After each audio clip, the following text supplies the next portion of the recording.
ngayong araw ay gagawa po tayo ng masarap na dessert na pwede nyo panghanda sa anumang okasyon, mapa-birthday man, pampamilya o di kaya fiesta.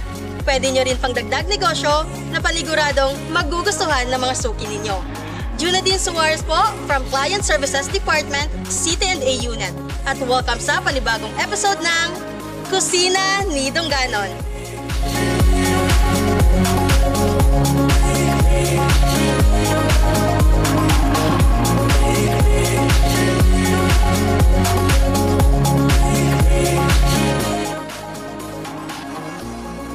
Sa isang pan, ilagay ang sago at pakuluan hanggang sa maluto ito. Habang naghihintay tayo na maluto ang ating sago, kumuha ng pan, maglagay ng 5 basong tubig, at ilagay ang isang sachet ng mango flavored jelly powder. Haluin ng mabuti hanggang mag-dissolve ito.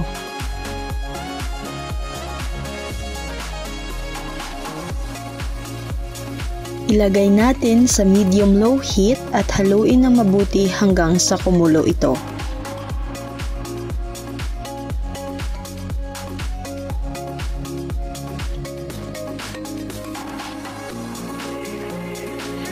Palamigin ito hanggang sa mag-firm na ang gelatin and slice it into cubes. Kumuha ng isang malaking bowl, isalin ang 2 cans of cream densada, 410 ml, 2 packs of all-purpose cream, 500 ml, 1 condensed milk,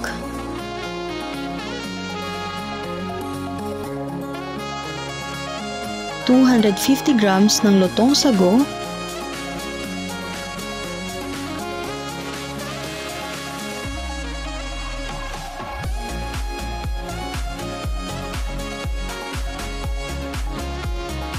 sliced mango, mango jelly cubes,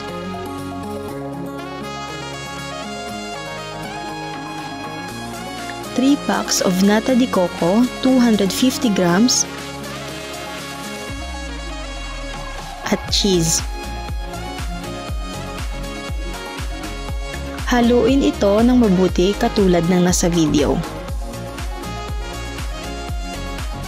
Pagkatapos ay isalin natin ito sa isang lalagyan at ilagay sa chiller sa loob ng 2 hanggang 3 oras at pwede na itong ihain.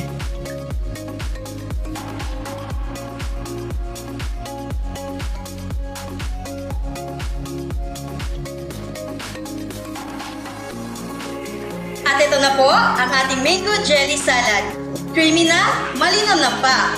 Kaya mga kadungganon, subukan at inegosyo nyo na. Sana po ay nag-enjoy at may natutunan tayo sa ating video ngayong araw. Junadine Suarez po, paalam!